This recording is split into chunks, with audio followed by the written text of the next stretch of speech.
Hi, everyone. I would like to start this conversation by asking you, do you remember when you were 16? Well, I vividly remember, but for some of you, you may remember some fond memories. You may remember first getting your driver license and be able to drive and have less responsibility, possibly.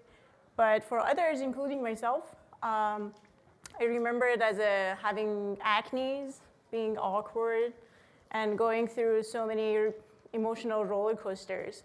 So my name is Faranak, and I'm here on behalf of Naptime Studio to fascinate you how AR can empower youth in order to have more impacts on their society. And that can help with decreasing the turmoil and the emotional turmoil they go through. And that is AR in action for us in Naptime Studio. So thinking about how our emotions are too complex to talk about, but we simply can label them. I always can say, hey, I'm feeling happy, I feel sad, I feel angry, and so on. But hence, it's complicated. And as a result, after going through a research study by Harvard as well as the University of Washington, I figured that the emotions, just like many other things, takes time to mature. So in that study, I understood that teens as well as adults looked at same images, and they had different emotions. For some of the teens, majority of them actually, they had a hard time to distinguish from one emotion to the other one. So and as a matter of fact, most of the time, it was very fine line. So as we understood, the emotions take time, and the teens don't really have that understanding that this is sadness versus this is angry. So next time you see a teens that you're kind of confused why they're acting up, that might be the reason why they're doing that. So the emotions are complicated, but we still go through some simple manipulation. For example, we all have watched TV. We all have watched movies and games and played all of that.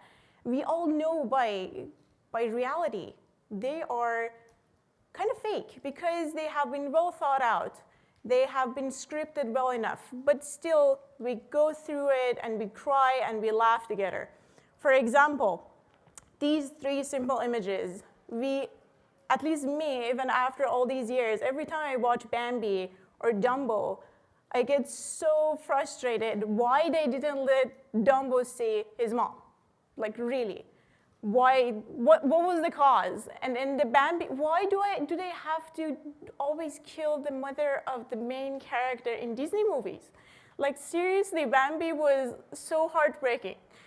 And even the last episode of Friends series, when you see finally Ross and Rachel are back together, but you know that, oh my God, this is the last episode, why did they end it so soon? I mean, I was not emotionally ready for that. So I'm not sure how you emotionally were ready or not. But as a matter of fact, all these emotions takes time for you to really understand and mature that insight. And it's a matter of time. It's a matter of you need to go through different things in your life in order to understand this is something that I must feel happy about it, and this is something that I will learn to be sad whenever I get into that emotion. And based on that study, we can understand that emotional understandings takes time, and it's low in teenagers. So now let's branch off to something that may seem totally irrelevant. I mean, we were talking about emotional roller coasters and all, and now we're going to talk about some color psychology, because why? Color has been one of the most powerful tools in centuries in order to communicate with the user, with the end product user, technically. You have seen it in design, you have seen it in art, marketing, brands, logos, and everything, and it's been blended with your life so well that you can't really consciously say, hey, this color and the mood is affecting me, because it's part of your life. For example, the color theory suggests that the color of red and orange always induces appetite. So that's why you see most of the franchises like McDonald's, Arby's, as well as Chick-fil-A, they always have the logo and then the interiors that induces that, as well as white that induces purity. And that's why in the hospitals, most of the time, you don't see red flashing there unless something is bad. But white calms you down, and then it helps with the pain. So you'll see the use cases of the color theory pretty much everywhere, but how to use it to be able to have a strong connection with your user, that's the skill. That even though we have been using color for centuries, still there's not enough research about how to use it exactly to expect the exact end result. For example, you have seen that in the movies, in animated movies, in the games, that they use colors a lot. For example, the Matrix movie or the movie Inside Out. The characters are simple, but they do have associated colors that you can totally connect with them. And that's the beauty that you need to learn with trial and errors even after all these years. So what's the premise here? The color can showcase what's outside when somebody is feeling it inside. So with the colors, you can communicate. That's one of the most simplest communication tools forever. Now again, let's branch off to something that may sound completely unrelated to what we're talking about. It's the youth and civic engagement. When was the last time you have seen that the teens get together to do something different, to impact their society, to impact their neighborhood?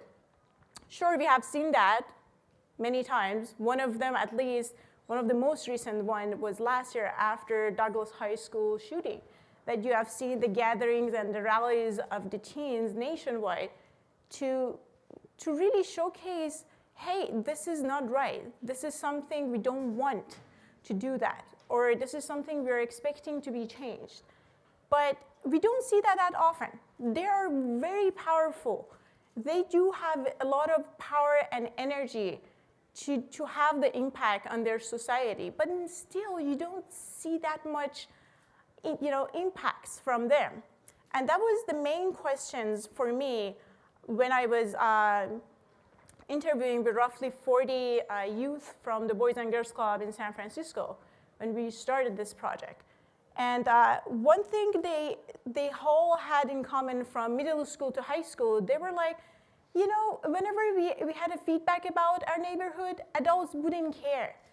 And it's not only once or twice. We have mentioned that so many times. And still, we don't feel like we have been heard. So we don't care. We do honestly don't care. So we would rather spend our time instead of fighting to say, hey, this is what I'm saying is, need to be changed. So I start checking my Snapchat. I check my Instagram. That's easier. That's always, you always try, humans are lazy. So they're trying to find a way that is easier to get to the point. But when they see it's harder to get to that point, so they would choose something else. And that was the reaction we got, that's sad.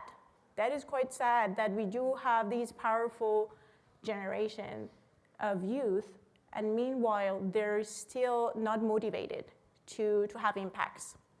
And the main reason was that, so because they don't believe they have a voice, so they stopped speaking. That was just simple for them. Now, we are here in AR in action, and I'm talking about different things that may sound like a Netflix series, Black Mirror. If you haven't watched it, I highly recommend. There are 10,000 different characters at the beginning that you go crazy to figure out why they're anyway related. But you have to wait until the end to figure out how they are related. And here we are in the AR in action. And here's AR that can glue everything together. How? AR give us developers the tools to use the color theory to design the characters based on the color theory, based on the logics and understanding of how each user can react to the color in the real world. So it's not just fictional story. It's your life, you're in the real world, and you do have these characters that matches with your emotions to be able to share and have your voice heard. And that was exactly what teens mentioned that they needed in their neighborhood. They all expected a tool that is fun, that is still using their own voice, there's nothing filtered, and it's about their own world. So, and here's TeenTend, which is our first app in Naptime Studio that can externalize what is inside and how you feel inside. So this is our awesome team, and definitely this journey has not been even possible if it was not for all these amazing people, including all the designers as well as the advisors, which one of our advisors is also in the audience, that helped us to figure out what it is that our next generation needs for our neighborhoods. And that's why we have been going through so many iterations of playtesting with the youth from Boys and Girls Club to make sure, first of all, we do have the AR capability, but how to design the characters so that they are strong enough for each individual to be able to share their stories about their neighborhood. And this was not by no means easy. We just think, okay, you know, we do have all these games out there. We do have all these animated movies out there. It should be easy peasy. In like 2 weeks, we're going to concept something, and it should be great, and then everybody would love that, and then let's move on to the fun stuff of AR. No, it took 4 months, roughly, to design that. This was the first concept. We just wanted some googly eyes characters with some, you know, color theory, based on just the basic of color theory, how it would look like. And then after showing this to youth, they were like, boys were like, I don't want to look happy and pinky. This is so girly. Okay, fine, what do you want it to look like when you're happy? I don't know, black. And I was, okay, you know, that didn't work. So then we figured, okay, this is not about only the colors, but also about the whole overall. So we try to shape leaves in form of our emotions, because that means unity, diversity. And that means that altogether it looks beautiful no matter how you feel. When you're combined, you can share your emotions. And then the color theory helped us to bring up that emotion. But still, some small parts youth didn't like, that we listened to every single feedback that they have provided. And this is just a simple progression bar for one character, which was the easiest one. And believe it or not, the yucky, which is the second one, was the hardest one, because most cases, people don't want to talk about it. So it's really complex to dig down to your own emotions to figure out, oh, I feel yucky, but how would I kind of point that? You know, isn't it weird? So after a lot of trials and errors, we finally confirmed our final concepts for our characters, which include rage, yucky, happy, grief, and fear, which technically in each neighborhood that the teens would visit, somehow they would have these feelings related to their environment. And that would help them with understanding that every emotion is beautiful. And your emotions altogether is more beautiful, because it means that you do care, and it means that no matter where you're from, what language you speak, we all share the similar emotions throughout the day.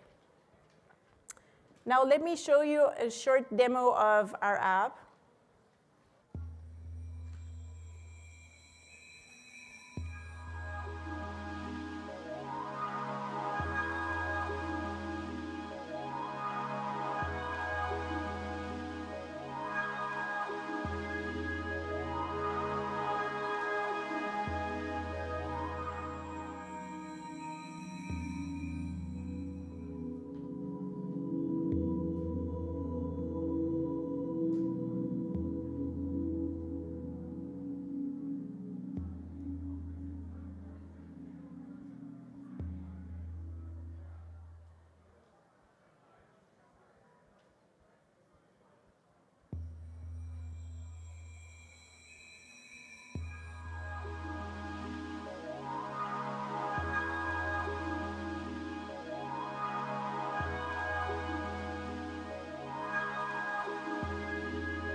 although this video is very short and it barely touches on all the features that this app has, but at least it gives you the understanding and the idea how it looks and how it feels when you're using that.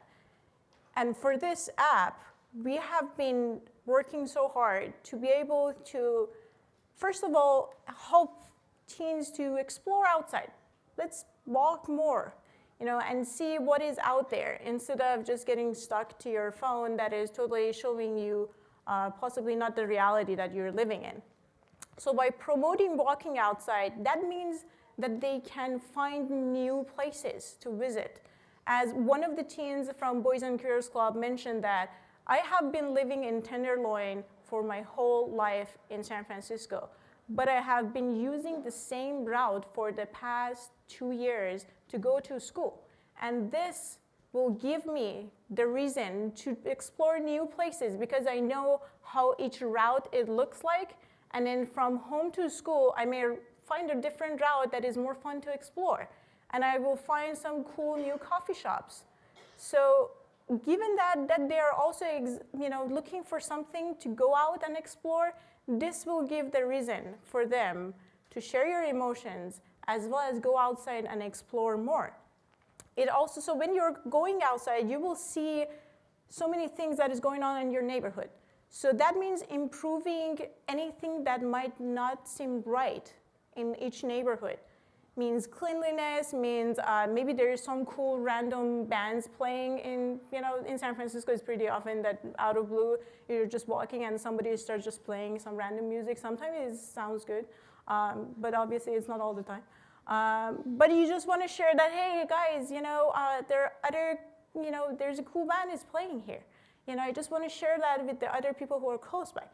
So that also creates a lot of data from the users that, for example, this neighborhood, from this time to this time, it's not clean. So if you're having that data and you show that to local businesses, they can help because that would engage them with the community, with their own residents. Because that means not only my croissants are perfect, but look, I cleaned whatever garbage is outside, so there will be more people coming and visiting my store. That means social, all these city officials and anybody who is doing social work, they know what's going on outside. They cannot be running around all the time in the cities finding, okay, where's the trash, where's the needle, where is half of the sandwich that is occupying half of the block and all that. So but if they do have these data, they can help. And also schools and parents, because the schools want to know what's going on around them. They want to know how is the mood around their school. As one of the school officials, when we were playtesting with them, she mentioned that if we do have these data, then we can start going out to some field trips with kids so they can earn some points, but we do also know that these blocks around our school needs help with cleaning. So we are prepared and we know what's going on outside before going out. So obviously everything is good, but the user engagement is the key. So if we are dealing with the teens, we can't just ask them, hey, always check this app and then just drop the pin. And then they will say, why? After 3 times, why? Honestly, if somebody even asked me to use this app and then just do it every single day and I don't get any reward, what's the point? So we use the game development technology and techniques to be able to engage with the users. How the more they write comments, they earn points. Not only writing comments is important, how your comment is accurate and is meaningful. So other people can vote for your comment. The more likes you get within the first 30 minutes that you left your comment, sure, you earn more points. And how do you use your points? Then you can customize your characters. You can make beautiful buildings, animated buildings, buy that and then place it in your own neighborhood and have your name tag on it. You can customize anything that is meaningful to make your environment more beautiful.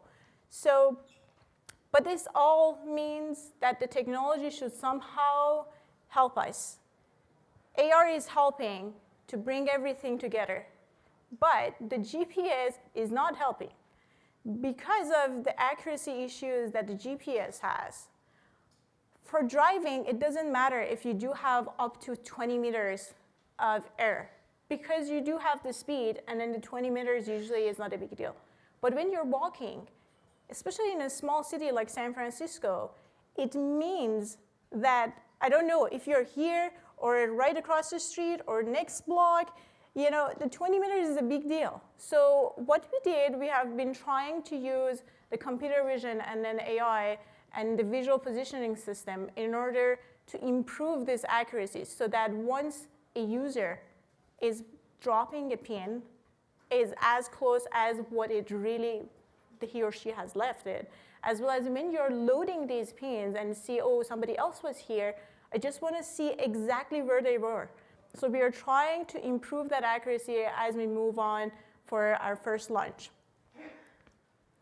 And thank you for your time. We hope that the TeenTend can give you, all the teens, the power to improve their neighborhood one street at a time. Thanks.